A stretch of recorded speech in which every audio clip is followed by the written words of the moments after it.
మంచు మనోజ్ను ఉద్దేశించి మోహన్ బాబు ఒక వీడియో రిలీజ్ చేశారు. అందులో మోహన్ బాబు మాట్లాడుతూ, మనోజ్, నేను నిన్ను చిన్నప్పటి నుంచి చాలా అల్లారు ముద్దుగా పెంచాను. నేను నీ చదువు కోసం ఎంతో ఖర్చు పెట్టాను. కానీ నువ్వు నీ భార్య మాటలు విని నా గుండెలపై తన్నావు. మనోజ్, నువ్వు నా బిడ్డవి. లక్ష్మీ ప్రసన్న, విష్ణువర్ధన్ బాబు, మనోజ్ కుమార్. నిన్ను ఎలా పెంచానురా నేను? అందరికంటే నిన్నే గారాభంగా పెంచానురా. నీకే ఎక్కువ ఖర్చు పెట్టి చదివించాలని ప్రయత్నం చేశానురా. నువ్వు ఏది అడిగినా నేను నీకు ఇచ్చానురా. కానీ ఈ రోజున నువ్వు చేస్తున్న పని బిడ్డల గుండెల మీద తంతారంటారే, అలా తన్నేవరా. మనసు ఆవేదనతో కింగిపోతుందిరా. నేను మీ అమ్మ ఏడ్చుకుంటున్నావురా. జర్నలిజం ఉన్నది లేనిది, లేనిది ఉన్నట్టు రాస్తున్నారా. నువ్వు నన్ను కొట్టడం ఏంట్రా? నా బిడ్డ నన్ను తాకలా.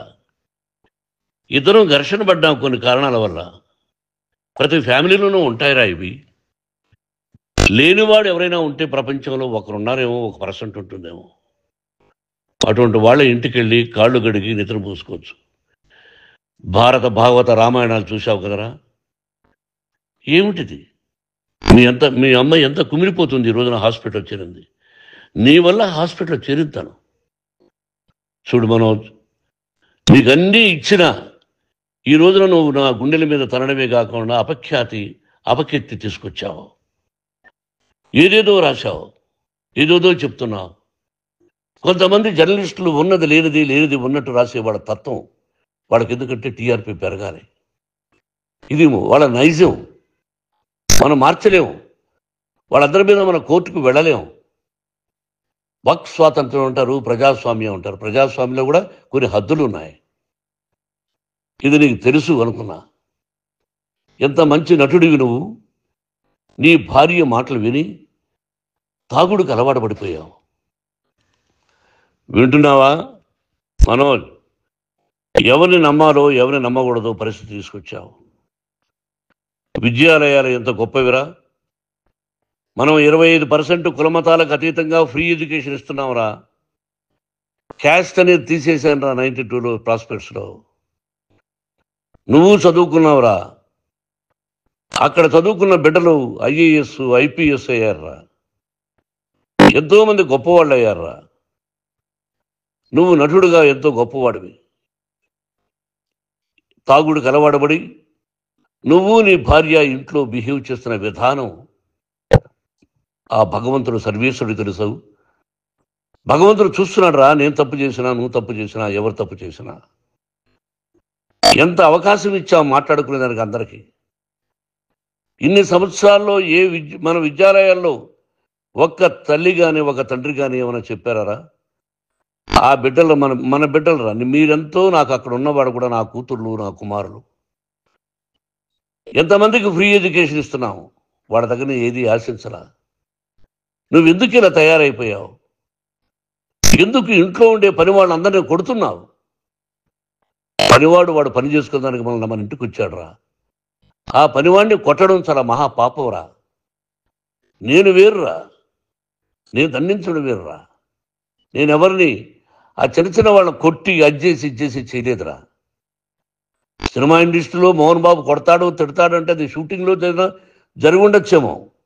కానీ ఇంట్లో ఉండి 10 సంవత్సరాల నుంచి 20 సంవత్సరాల నుంచి పనివాళ్ళు ఉన్నారు. నేను ఇంట్లో లేని సమయంలో వాళ్ళందరినీ కొట్టి వాళ్ళ ఫోన్ లాక్కొని ఒకడైతే చచ్చిపోవాలి. వాడు పోలీస్ కంప్లైంట్ ఇచ్చి ఉండొచ్చు. నేను వద్దు అని వాడిని బతిమాలాడు. పోలీస్ కంప్లైంట్ కూడా ఇవ్వలా. ఇంకైనా నువ్వు నీ భార్య మారి బయట ఉండండి రా అన్నాను నేను. లేదు డాడీ, తప్పు చేయలేని ఒకసారి వచ్చావు, మళ్ళీ తప్పు చేశావు, మళ్ళీ వెళ్ళావు, మళ్ళీ ఈసారి తప్పు చేయనన్నావు. ఏమండి వీడు తప్పు చేయడం అని మీ అమ్మ చెప్పింది. ఇంట్లో పెట్టుకున్నా. మళ్ళీ నువ్వు చేస్తున్నది, ప్రతిరోజు నువ్వు తాగుతున్న విధానం నీకే తెలుసు. ఇది ప్రజలు నమ్ముతారా లేదా అనవసరం నాకు. నేను నీకు చెప్తున్నా, ఇంతటితో పులి స్టాప్ పెట్టాలి. 3 రోజుల నుంచి రకరకాలుగా రాస్తున్నప్పుడు నా మనసు ఆవేదనతో ఉంది.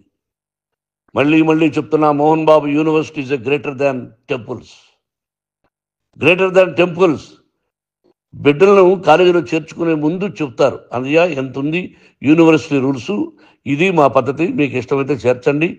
గవర్నమెంట్ బిడ్డల్ని గవర్నమెంట్ ఏమి ఇస్తుందో ఇంత పర్సంటేజీ, వాళ్ళకు కూడా మీ దగ్గర ఎందుకు డబ్బు తీసుకుంటున్నాం అంటే దానికి అర్థం పరమార్థం చెప్పాము. దొంగతనంగా తీసుకోలేదు, ప్రతి దానికి చెక్కులు ఉన్నాయి, అది అకౌంట్ ఉంది. దానిలో తప్పులు జరిగితే డిపార్ట్మెంట్ ఉంది, కాలేజీలో ఇంకేమైనా తప్పు జరిగితే గవర్నమెంట్ ఉంది. ఇవన్నీ నీకు తెలుసు. ఈ రోజున ప్రపంచంలోనే నెంబర్ 1గా చేయాలని మీ అన్న కష్టపడి ఇతర దేశాల్లో నెంబర్ 1 యూనివర్సిటీ టైఅప్ చేశాడు.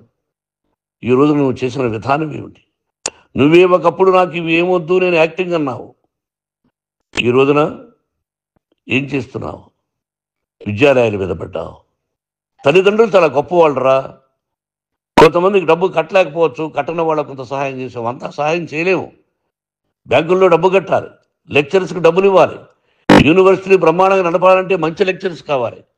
ఇవన్నీ తెలిసి చేస్తున్నావురా 32-33 సంవత్సరాల నుంచి. అది పక్కన పెడితే అందరినీ కొట్టడానికి వస్తావు, మీ అన్నం తిడతావు. ఒక వ్యక్తి వినయ్ గారని ఆయన వ్యక్తి హెల్ప్ చేయడానికి వస్తే ఆ వినయ్ ఎవరు లజ్జాగుడికి చంపేస్తాను వాడు అన్నావు. ఇవన్నీ ఎంత తప్పురా? అంటే మీ నాన్నగారికి ఎవరు సహాయం చేయడానికి వస్తే వాళ్ళందరినీ లజ్జాగుడుకులు అంటావు, చంపేస్తానంటావు. మీ అన్నను చంపేస్తానన్నావు, చంపరా చూద్దాం మీ అన్న, నేనే అన్నా, తాకరా నీ ధైర్యం ఉంటే అన్నా. ఎంతమందిని చంపాలనుకుంటున్నావు, ఎంతమందిని చేయాలనుకుంటున్నావు, నువ్వు ఏం సాధించాలనుకుంటున్నావు? ఆలోచించుకో. ఈ ఇంట్లోకి అడుగు పెట్టడానికి నీకు అధికారం లేదు. ఇది నా కష్టార్జితం.